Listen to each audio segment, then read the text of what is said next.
Bak hatun, burası bizim ev. Bu kapımız, bunlar koltuklarımız, o çiçeğimiz.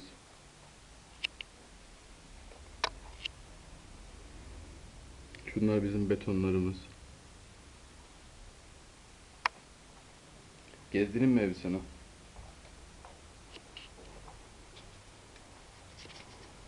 Burası benim odam. Tabi yatak dağınık. Uslat toplar.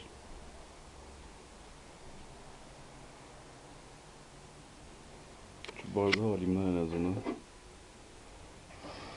Bu ütü masamız. Bu yatak odamız. Onu sana göstermeyeceğim. Ondan sonra burası bizim salonumuz.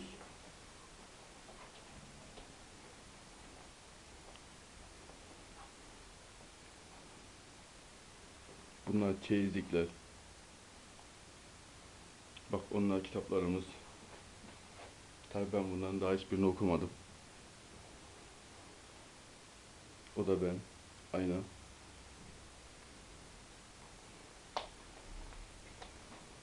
Burası tuvalet ve giriş kapısı.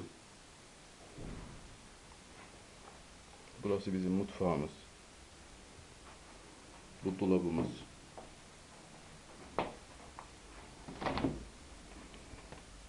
Bu benim dünkü koyunlar.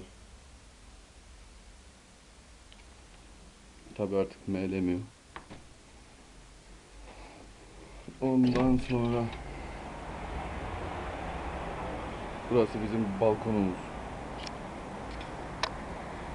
Manzaraya bak. Biraz yüksek ama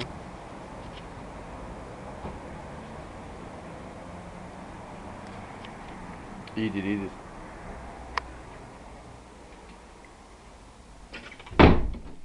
Şimdi niyet ettik ABC video çekmeye. Çıkalım bakalım.